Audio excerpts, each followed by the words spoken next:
एक बूढ़े भिखारी की अनोखी कहानी। वीडियो बिना स्किप के पूरा सुने।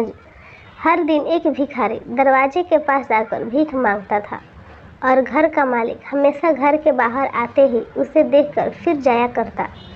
कई बार उसके लिए गालियां भी बकता। वो कहता, तू जिंदा ही क्यों है? पूरी जिंदगी ऐसे ही भीख मांगेगा क्या? धरती का बोझ क्यों बना बैठा है? और कभी कभी उस भिखारी को गुस्से में वह धक्का भी मार दिया करता। इतना कुछ हो जाने के बावजूद भी भिखारी के मुंह से सिर्फ यही निकलता कि भगवान तुम्हारे पापों को माफ़ करे। एक बार सेठ को धंधे में बड़ा नुकसान होने की खबर मिली।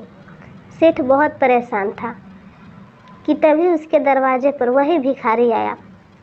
गुस्से में अपना आपा खोते हुए सेठ ने उस भिखारी को पत्थर दे मारा।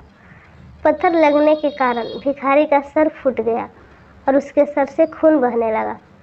फिर भी दर्द से कराहते हुए भिखारी ने इतना ही कहा, भगवान तुम्हारे पापों को माफ़ करे। भिखारी वहाँ से चला गया।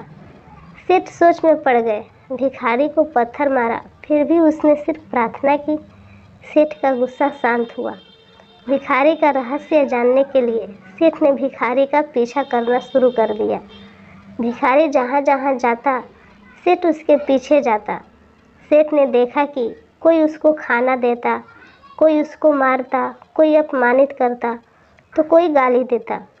लोग भिखारी के साथ चाहे जैसा व्यवहार करते, लेकिन भिखारी सबके लिए एक ही प्रार्थना करता, भगवान तुम्हारे पापों को माफ़ करे। अब रात होने को आई थी। भिखारी अपने घर जाने के लिए लौटा। वह अपने घर पहुंच गया, लेकिन सेठ अब भी उसका पीछा कर ही रहा था। एक पुरानी टूटी हुई खटिया पर एक बूढ़ी औरत लेटी हुई थी। काफ़ी कमज़ोर और बीमार लग रही थी। वह भिखारी की पत्नी थी। अपने पति को वापस आता देख वह खाट से उठ खड़ी हुई। पत्नी ने अपने पति के भीख वाले कटोरे में देखा, उसमें सिर्फ आधी बासी रोटी थी। उसे देखकर वह बोली, आज बस इतना ही मिला? और हाँ, आपके सिर से खून निकल रहा है, ये चोट कैसे लगी? बूढ़ा भिखारी बोला, आज बस इतना ही मिला। किसी ने कुछ दिया ही नहीं, सब ने गालियाँ दी और एक आदमी पत्थर दे मारा, इसलिए मेरा सर फट गया। एक गहरी ठंडी सांस लेकर बूढ़ा भिखारी फिर से बोला, ये मेरे ही पापों का फल है। तुम्हें याद है कुछ सालों पहले हम कितने अमीर थे? क्या कुछ नहीं था हमारे पास? हमारे पास हर चीज़ ज़रूरत से ज़्यादा थी, लेकिन हमने कभी दान नहीं किया।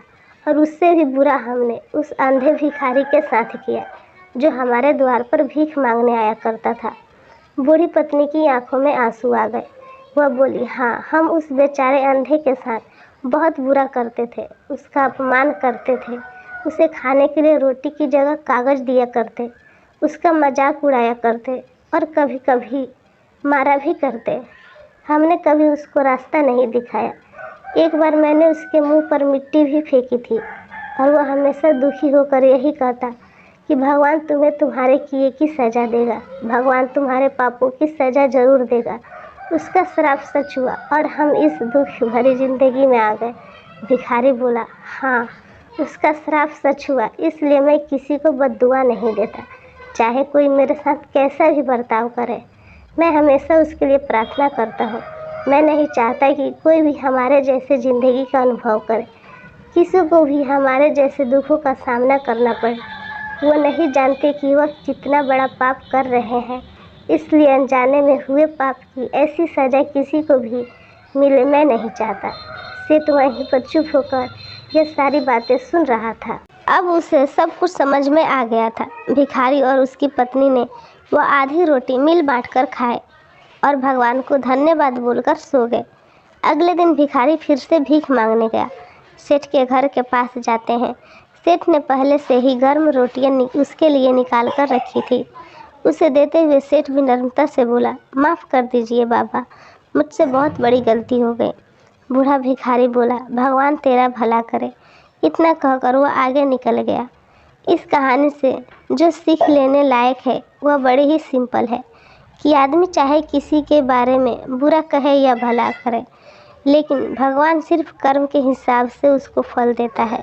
क्या हुआ अगर भगवान नहीं दिखता है? लेकिन यह बात बिल्कुल सच है, उसके खाते में सब कुछ का हिसाब बहुत पक्का होता है। इसलिए जब किसी के लिए कुछ भी करो तो अच्छा ही करो। उम्मीद करती हूँ आपको ये कहानी पसंद आई होगी। वीडियो पसंद आए तो लाइक, कमेंट, शेयर करें और सब्सक्राइब करके बेल आइकन पर प्रेस करना ना भूलें। धन्यवाद।